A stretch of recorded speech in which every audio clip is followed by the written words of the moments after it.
नमस्कार सर, मैं अजय गौतम धर्मशाला truck operators की तरफ से आप सबका स्वागत करता हूं।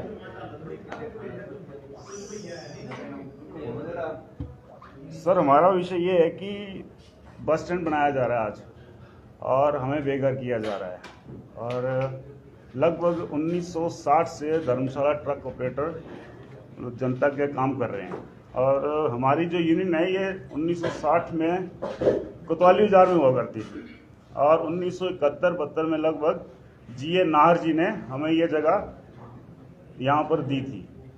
तो उस टाइम पर यहाँ पे सारा का सारा जंगल हुआ करता था, मतलब आने को भी डर लगता था। तो उस टाइम पे हमने एक मंदिर का निर्माण किया साथ में।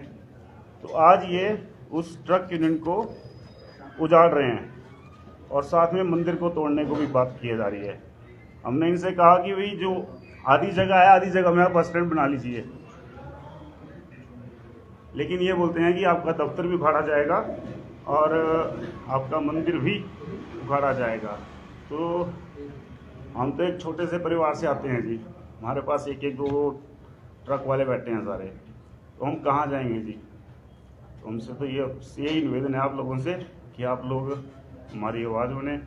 धरना प्रदर्शन हम कर नहीं सकते और ये एशिया की लगभग सबसे बड़ी ट्रकिंग हुआ करती थी सिद्धवाड़ी, और ये धर्मशाला जो है उसकी एक ब्रांच होती थी उस टाइम पर।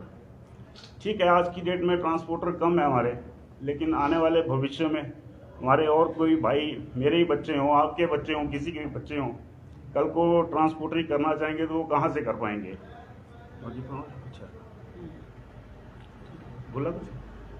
हम तो प्रशासन से यही गुहार लगाना चाहते हैं कि ठीक है, आज एक बस अड्डे का निर्माण जो है, एक खुला बस अड्डा चाहिए, लेकिन सरकार अगर बस अड्डा बना रही है तो सरकार को जो ट्रक यूनियन की तरफ भी थोड़ा ध्यान रखना चाहिए, या तो उनको कोई जगह मुहैया करवाई जाए ट्रक यूनियन के लिए कि हम वहाँ से अपना काम थोड़ा चला सकें। आपने अपनी समस्या को लेकर जिला प्रशासन के पास भी अभी तक कुछ मूवमेंट दिए हैं या कुछ अपनी मांग रखी है? नहीं सर, अभी तक कोई बात नहीं उनके साथ। तो पता कैसे चलेगा कि आपकी मांगे क्या है? सर, ये ट्रक यूनियन कोई छोटी मोटी ट्रक यूनियन थोड़ी थी सर, 1960 से काम कर रहे हैं हम यहाँ पे ट्रकों का। अपनी समस्याएं कम से कम विधायक सर, समस्या का बात तो आपकी बात ठीक है, हमने नहीं उठाई, लेकिन इन लोगों को भी चाहिए ना कि ये ट्रक यूनियन आपकी कब की ट्रक यूनियन है और हर किसी को पता है। एजुकेशन बोर्ड का काम हम करते हैं। आप किसी इवन के बच्चे को पूछ लीजिए कि ट्रक यूनियन कहाँ पे है यहाँ पे, तो सीधा आपको ये भेजेगा ऊपर बस स्टैंड के पास। अभी कितने ट्रांसपोर्टर इफेक्ट हो रहे हैं? अभी लगभग सर 20-25 के करीब। आगे की क्या कार्रवाई रहने वाली है आपकी? अभी प्रेस वार्ता आपके द्वारा की जा रही है, इसके बाद क्या रणनीति रहेगी ट्रांसपोर्टर्स की? कार्रवाई तो क्या करेंगे, इनका आप लोग हमारी आवाज़ बनिए और इनसे एक फरियाद ये है कि हमारा जो है दफ्तर और एक मंदिर कम से कम इसको रहने दिया जाए, यहाँ से हम अपना काम सुचारू रूप से करते रहें। इस मांग को लेके आपको जिलाधीश महोदय से भी मिलेंगे? हाँ, इसके बाद मिलेंगे जी मैडम। तो ये बस स्टैंड जो है ये तो काफी समय से इसका ब्लूप्रिंट तैयार है, तब आपको इस बारे में आवाज करनी चाहिए। सर, हमें जो भी आता है वो कई बार फीता लेके आता है तो मंदिर के लास्ट तक जाता है, और अभी पीछे जैसे ठेकेदार है तो हमने तो ये सोचा था कि हमारा जो मंदिर और दफ्तर है इनके पीछे इनका बस स्टैंड बन जाएगा, लेकिन अभी ठेकेदार आया था तो जो पेड़ है वहाँ पे 3 पेड़ हैं, उनकी परमिशन है उनके पास, और जो बैक साइड में 5-6 पेड़ और हमने लगाए हुए हैं उनकी कोई परमिशन नहीं है। तो ठेकेदार से जैसे बात हुई तो बोला नहीं जी, हम तो ये मंदिर भी तोड़ेंगे, आपका दफ्तर भी तोड़ेंगे, और ये जो बाकी जो 3-4 चीज़ें हैं, पेड़ हैं, इनको भी काटा जाएगा। मार्सिटी ने ट्रक यूनियन को कोई नोटिस दिया हो कि आप? कोई नोटिस नहीं है जी, कोई नोटिस नहीं है। आपको कैसे पता चला कि ये तोड़ा जाता है? ये ठेकेदार जी से बात हुई हमारी, ठेकेदार आया था, ठेकेदार बात करके गया, बोला ये मंदिर भी उखाड़ेंगे, आपका दफ्तर भी उखाड़ेंगे। और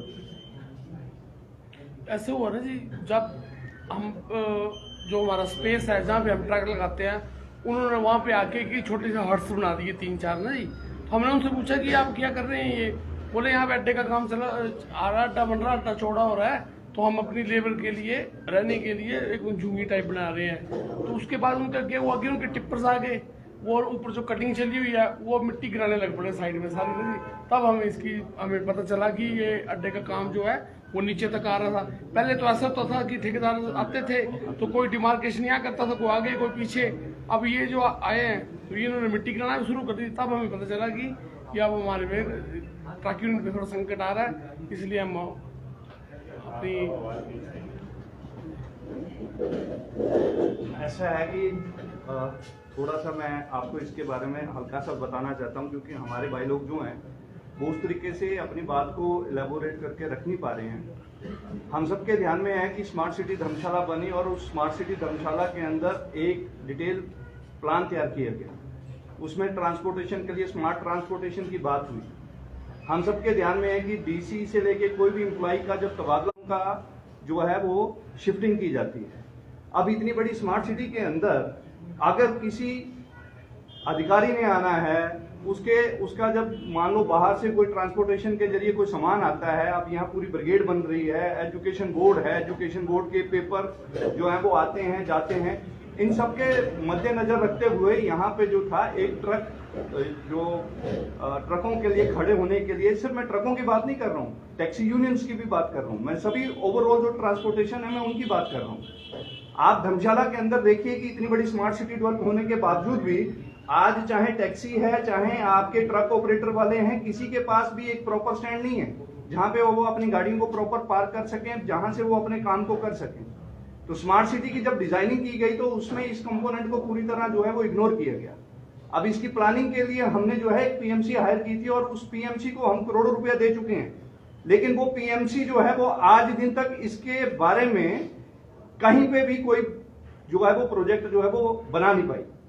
अब चाहिए तो यह था कि एक शहर के अंदर जो है वो ट्रांसपोर्टेशन का बहुत बड़ा रोल रहता है, बहुत बड़ी एक अहमियत होती है।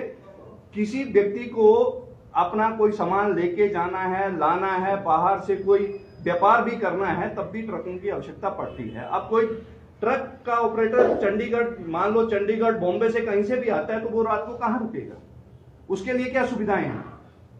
तो ऐसा तो स्मार्ट सिटी के अंदर इन सारी चीजों को जो था वो सम्मिलित किया जाना चाहिए था और वो सारी चीजें होनी चाहिए थी, लेकिन लैक ऑफ नॉलेज और जो पीएमसी जो यहाँ पे जो पीएमसी को जो काम दिया गया था वो सारी की सारी जो पीएमसी है वो मुझे लगता है कि वो उस तरीके से प्लानिंग नहीं कर पाई जो जिस तरीके से जो थी स्मार्ट सिटी की प्लानिंग होनी चाहिए थी।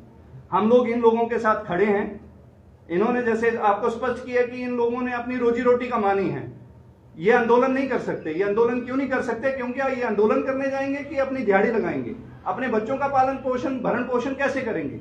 इसके बारे में मुझे लगता है कि सरकारों का भी दायित्व है और हम जैसे लोगों का भी दायित्व है कि हम इन लोगों के साथ कंधे से कंधा मिलाकर खड़े हों और इनकी बात को जो है वो हम सही तरीके से जो है प्रशासन और सत्ता के लोगों के साथ जो है वो साझा करें और इनकी समस्याओं का जो है वो समाधान करें।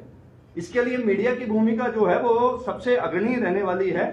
मीडिया जो है वो कमजोर व्यक्तियों का जो है सबल बनता है और मीडिया के माध्यम से कई बातें जो है वो शासन प्रशासन तक पहुंच पाती हैं। तो इनका भी एक ये प्रयास था कि अपने माध्यम से इस प्रेस कॉन्फ्रेंस को करना चाह रहे थे और ये चाह रहे थे कि आपके माध्यम से जो है वो इनकी बात जो है वो प्रशासन के लोगों तक पहुंचे, जो सत्ता में सरकार है उस सरकार के लोगों तक आपके माध्यम से बात पहुंचे और आप इनकी जो समस्याएं हैं उनके बारे में उनसे जो है क्या उनकी राय है इस संबंध में, वो ये चाह रहे थे कि वो आपके माध्यम से इन चीजों को रखें। शीघ्र ही इनके लिए जो है वो हम भी मिलेंगे, हम जिलाधीश महोदय से भी मिलेंगे, हम जो स्मार्ट में बातचीत करेंगे, जो स्थानीय विधायक हैं उनसे भी मिलेंगे, जो ट्रांसपोर्ट मिनिस्टर हैं जब भविष्य में वो यहाँ आएंगे हम उनसे भी मिलेंगे और मुख्यमंत्री जी का दौरा आने वाला है तो वो यहीं पे हैं तो हम उनसे भी जाके मिलेंगे और इनकी बात को हम रखेंगे।